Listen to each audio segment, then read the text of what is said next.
You are watching English Made Easy with Han. बिस्मिल्लाहिर्रहमानिर्रहीम। अस्सलाम वालेकुम viewers, I am Qudratullah Khan. आज आपको 9 लफ्ज़ों के ज़रिए पूरी अंग्रेज़ी सिखाने की कोशिश करते हैं।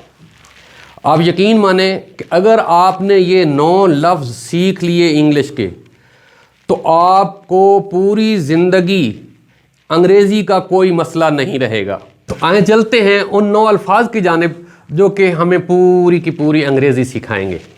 उन 9 अल्फाज में, उन 9 पार्ट्स ऑफ स्पीच में सबसे पहली चीज़ क्या है? नाउन, जिसको हम क्या करते हैं उर्दू में GTM मेथड में इसम, ग्रामर ट्रांसलेशन मेथड चूँकि हमने अप्लाई करना है तो नाउन को उर्दू में हम क्या कहेंगे? इसम। नाउन को उर्दू में इसम, किसी भी पर्सन का नाम, प्लेस का नाम, थिंग चीज़ का नाम, ख्याल, एहसास, नज़रिए के नाम को हम क्या कहते हैं? नाउन कहते हैं। The name of any person, place, thing और an idea is called noun. Secondly, pronoun.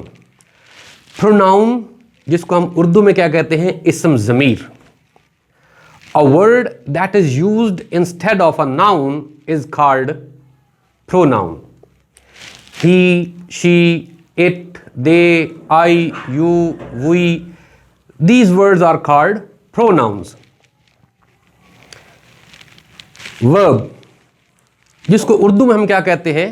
Fail. ऐसा लफ्ज जो किसी अमल को जाहिर करता है। A word that shows an action. A word that shows an action is called verb. Come, play, read, write, go.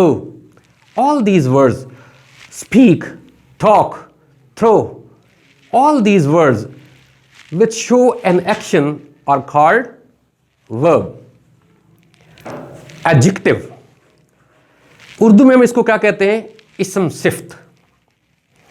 A word that adds to the meaning of a noun or pronoun. A word that adds to the meaning of a noun or pronoun is called adjective. याद रखिए, इसको आपने adjective नहीं पढ़ना। D is mute here. Adjective. D इसमें silent किए। Adjective, इसम सिफ्त. A word that adds to the meaning of a noun or pronoun is called adjective. She is very beautiful girl. He is an intelligent boy. The policeman is very kind. Kind, intelligent, beautiful, smart, hard, soft, quick, short, tall, black, red. All these words are called adjective. ऐसे अल्फाज जो किसी noun की खूबी, खामी, अच्छाई, बुराई को जाहिर करते हैं। Good, bad, beautiful, intelligent, hard, quick, smart, tall, short, all these words जो किसी नाउन की खूबी, खामी, अच्छाई, बुराई को जाहिर करेंगे, which adds to the meaning of a noun is called adjective. Adverb. Adverb न पढ़ लेना। Adverb. Adverb. तो हमेशा adverb is a word that adds to the meaning of a verb, adjective or an other adverb. इसकी definition थोड़ी सी difficult, क्योंकि adjective क्या करता था? वो सिर्फ नाउन या प्रोनाउन के मीनिंग में इजाफा करता था, उनकी खूबी, खामी, अच्छाई, बुराई को जाहिर करता था। एडवर्ब क्या है? इसको उर्दू में हम कहते हैं मुतअल्लिक फेल या फेल मुआविन। मुतअल्लिक फेल या फेल मुआविन, ऐसा लफ्ज जो किसी वर्ब, एडजेक्टिव और एन अदर एडवर्ब या किसी और दूसरे एडवर्ब के मानी में इजाफा कर देता है, उसको हम क्या कहते हैं? एडवर्ब कहते हैं। उर्दू में मुतअल्लिक फेल। जैसे she sings well, well, yesterday, tomorrow, quickly, intelligently, smart, fast. All these words जो क्या करते हैं? किसी की वर्ब के, एडजेक्टिव की, एडवर्ब के मानी में इजाफा करता है, उसको हम क्या कहते हैं? एडवर्ब कहते हैं। याद रखें, फास्ट एडजेक्टिव भी है और फास्ट एडवर्ब भी है। फास्टली नहीं आपने करना, इसमें इस बात को याद रखिएगा, फास्टली नहीं आपने करना। आगे है जी preposition. Preposition, a word which shows a connection, a relation between two words, two nouns, is called preposition. Urdu में हम इसको क्या कहते हैं? हर्फ जार। ऐसे अल्फाज जो क्या करते हैं, दो अल्फाज के दरमियान, दो नाउन्स के दरमियान को क्या करते हैं? रिलेशनशिप को जाहिर करते हैं। In, on, at, of, for, from, between, against, under, up, over, above, all these words are called preposition. Conjunction. Conjunctions Urdu में हम इसको क्या कहते हैं? हर्फ अतफ। Conjunction उर्दू में हम इसको क्या कहते हैं? हर्फ अतफ। ऐसा लफ्ज जो क्या करता है? दो अल्फाज को जोड़ता है, दो फ्रेजेस को जोड़ता है, दो क्लाजेस को जोड़ता है। A word which shows a connection, which joins two words, two phrases, two clauses is called conjunction. And, but, because, while, since, for, so, yet, all these words are called conjunctions. Interjections. Number 8, interjection. Interjection is word which expresses sudden feeling, sudden joy, sudden happiness, sudden grief is called, or sudden wonder is called interjection. Like ऐसा अल्फाज जिसको हम अचानक खुशी या गमी के वक्त बोले जाते हैं, उनको हम क्या कहते हैं? इंटरजेक्शन। अचानक, खुशी, गमी और हैरत, ये तीन लफ्ज़ याद रखिएगा। खुशी, गमी या हैरत, इन तीन जो सडन फीलिंग्स हैं उनके लिए हम मुख्तलिफ एक्सप्रेशंस इस्तेमाल करते हैं। अब खुशी के लिए हम क्या कहते हैं? हुर्रा, आहा। ग्रीफ के लिए हम क्या कहते हैं? अलेस, ओह।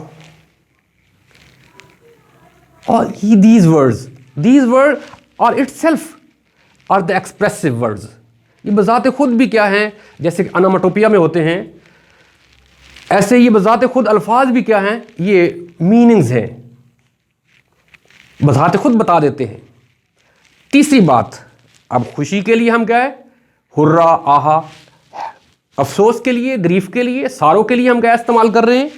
ओह, अलेस, ये इस्तेमाल कर रहे हैं। और तीसरा है wonder, surprise. What a beautiful site this is, what a beautiful seen this is, how old this woman is. जब भी लफ्ज व्हाट और हाउ से स्टार्ट हो और आखिर पे क्वेश्चन मार्क ना लगा हुआ हो और साइन ऑफ एक्सक्लेमेशन लगा हुआ हो। साइन ऑफ एक्सक्लेमेशन क्या है? कि सीधी लाइन, नीचे नुक्ता, इसको हम क्या कहते हैं? Sign of exclamation. ये आप इंशाल्लाह पंक्चुएशन के लेक्चर में इसको सुनेंगे,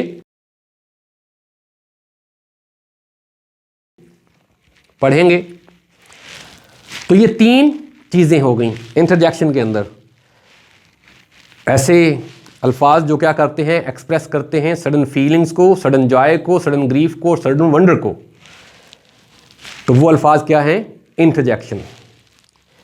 last but not the least, article.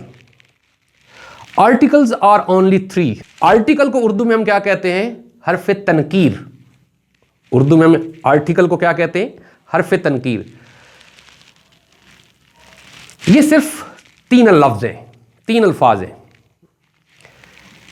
ये 3 अल्फाज a, an and the. A an, a an, a an and the, THE, ये 3 लफ्ज क्या कहलाते हैं? आर्टिकल कहलाते हैं। These words are used to make the thing specific और common। इनका काम क्या है कि चीज़ों के अंदर अमूमियत के मानी पैदा करने के लिए या खसूसियत के मानी पैदा करने के लिए हम आर्टिकल का इस्तेमाल करते हैं। किसी भी चीज़ को हमने आम बनाना हो या ख़ास बनाना हो तो हम क्या करते हैं? आर्टिकल का इस्तेमाल करते हैं। ए, एन और दी का इस्तेमाल करते हैं। याद रखिए, ए, एन किसी भी चीज़ को कॉमन आम बनाने के लिए इस्तेमाल किया जाता है और दी किसी भी चीज़ को ख़ास बनाने के लिए इस्तेमाल किया जाता है। तो ये था आज का हमारा लेक्चर जिसमें हमने 9 लफ्ज़ पढ़े हैं, 9 पार्ट्स ऑफ स्पीच। आओ हम इसको फिर रैप अप करते हैं कि वो 9 अल्फाज क्या हैं। Noun, pronoun, verb, adjective, adverb, preposition, conjunction, interjection and article. ये वो 9 लफ्ज हैं कि पूरी की पूरी इंग्लिश ज़बान, अगर आपके पास 10 लाख अल्फाज वाली डिक्शनरी है, if you have a dictionary of 10 million words, 1 million words, 2 million words, you will not find a single word out of these 9 parts of speech। सारी की सारी अंग्रेजी इन 9 अल्फाज के अंदर है, कोई भी लफ्ज़ इन 9 अल्फाज से बाहर नहीं है। हम इनको मज़ीद ग्रामर में इनका क्या इस्तेमाल है, इंग्लिश ज़बान के अंदर इनकी क्या अहमियत है, वो हम एक एक करके नाउन की पहले डेफिनेशन बताएंगे, नाउन की फिर इसकी काइंड्स क्या हैं, इनके इस्तेमालात क्या हैं, इसी तरीके से फिर हम प्रोनाउन और वर्ब, एडजेक्टिव, एडवर्ब और ये सारे पार्ट्स ऑफ स्पीच के इस्तेमालात क्या हैं, इनकी काइंड्स क्या हैं, इनके अंदर हम मिस्टेक्स क्या क्या करते हैं, इनकी करेक्शन कैसे कैसे हो सकती है। इवन के हमारी क्लासेस का लेवल जो होगा ये ऑल लेवल्स है। इस बात को याद रखिए कि ये किसी मखसूस लेवल के लिए नहीं है कि from class 1 to CSS level हमारा इस क्लास और ग्रामर ट्रांसलेशन मेथड के ज़रिए इंग्लिश समझाने का और इंग्लिश पढ़ाने का जो तरीक़ाकार का लेवल है वो from class 1 to CSS level है, PCS लेवल है कि हम तमाम लेवल्स के ऊपर इंग्लिश के लिहाज से इंग्लिश के जो भी प्रॉब्लम्स हैं, जो भी ग्रामेटिकल मिस्टेक्स हैं, हम उन सारी चीज़ों को पढ़ेंगे भी और उनको सीखेंगे भी। तो व्यूअर्स, एक दफ़ा फिर मैं आपसे कहूँगा कि अगर आपको ये चैनल हमारा, ये कोशिश हमारी पसंद आती है तो आप इस चैनल को सब्सक्राइब करें और बेल आइकन को दबा दें।